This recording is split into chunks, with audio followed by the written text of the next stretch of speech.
The day America nearly lost D-Day, the Omaha Beach disaster. Cold open. June 6, 1944, 6:31 a.m. Omaha Beach, Normandy, France. Captain Taylor Fellers couldn't feel his legs anymore. The ice-cold water of the English Channel had numbed everything below his waist as he crouched behind a steel beach obstacle, watching bodies float past him in the crimson surf.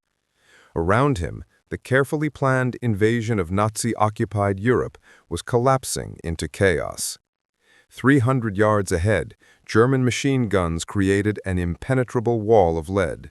Behind him, landing craft burned in the water, their ramps still down, creating metal coffins for the men trapped inside.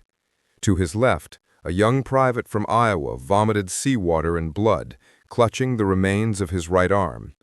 To his right, a sergeant from the 29th Infantry Division lay face down in 6 inches of water, the back of his helmet blown away. Fellers checked his watch. The invasion was exactly 31 minutes old.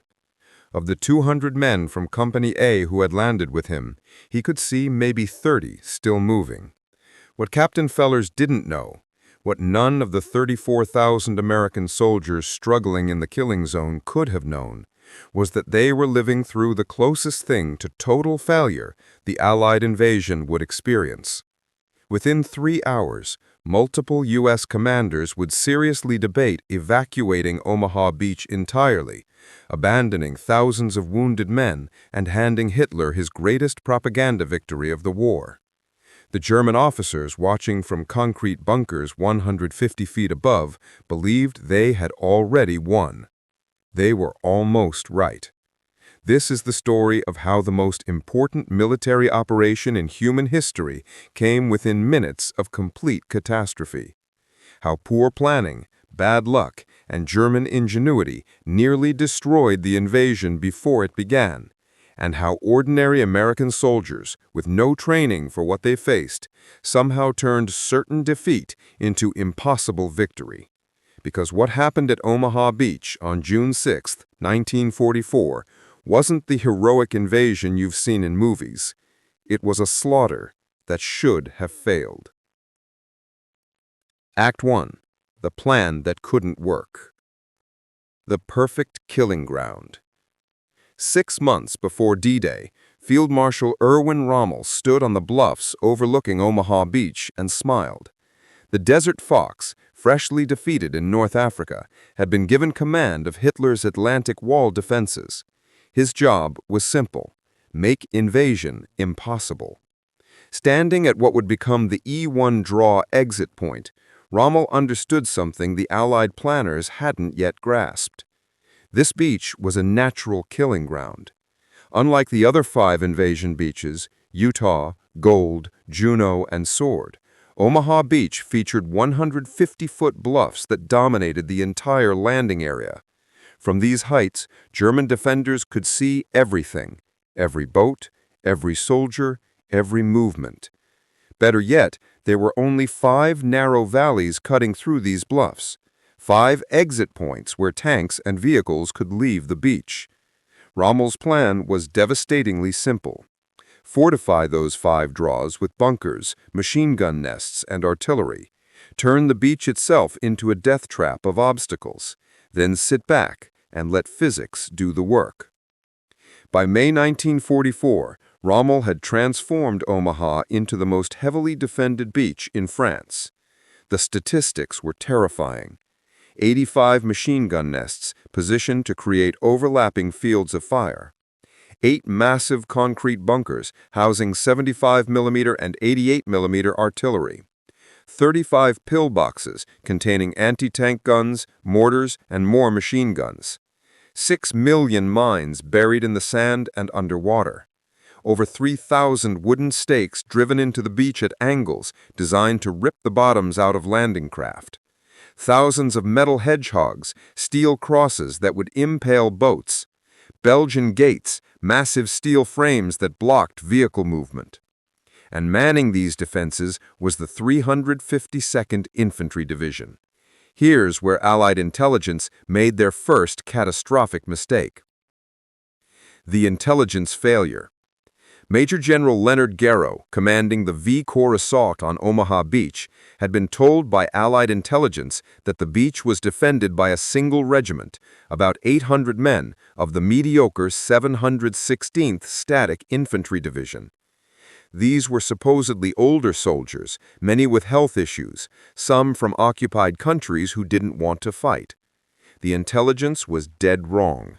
Unknown to the Allies, Hitler had moved the elite 352nd Infantry Division into position just weeks before the invasion. This wasn't a static defense unit. These were combat veterans, many with experience from the brutal Eastern Front.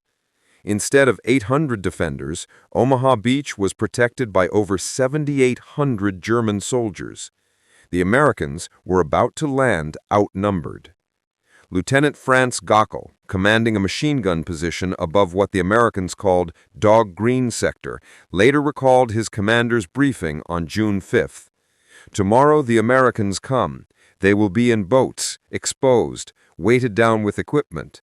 You will have the high ground, concrete protection, and interlocking fire zones. Each machine gun has 10,000 rounds of ammunition. If you run out, we have more. They will have nowhere to hide and 300 meters of beach to cross. Gentlemen, this will not be a battle. It will be a turkey shoot." The German confidence wasn't arrogance. It was mathematics. The American plan. The Allied plan for Omaha Beach relied on several critical assumptions. Assumption 1. Naval bombardment would destroy German defenses. The plan called for 329 ships, from battleships to destroyers, to pound the beach for 40 minutes before the landing. Thousands of tons of high-explosive shells would supposedly neutralize the bunkers and eliminate German defenders. Assumption 2. Aerial bombing would crater the beach. Hundreds of B-24 Liberator bombers would drop their loads just before dawn, creating craters that soldiers could use for cover and destroying any remaining defenses. Assumption 3. Specialized tanks would provide covering fire.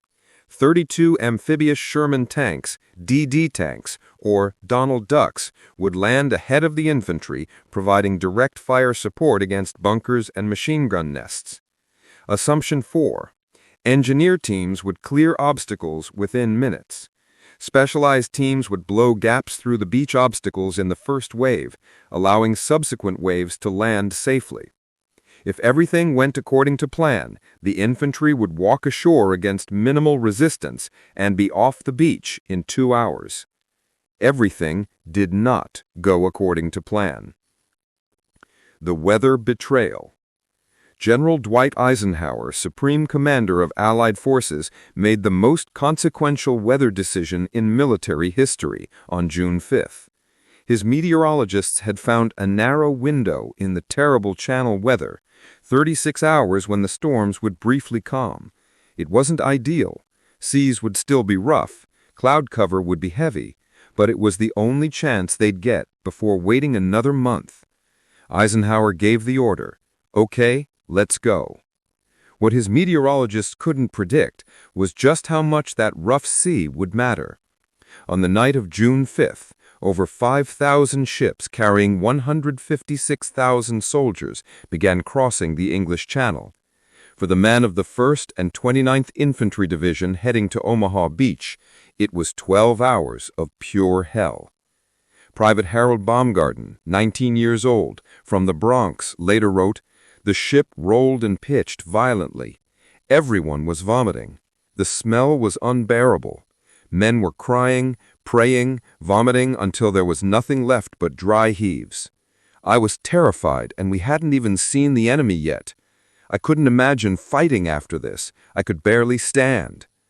By dawn, thousands of American soldiers were seasick, dehydrated, and exhausted before firing a single shot.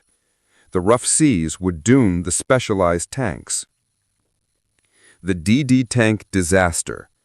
At 5:45 a.m., 29 amphibious Sherman tanks of the 741st Tank Battalion were launched from their transport ships 6,000 yards from shore, over 3 miles out.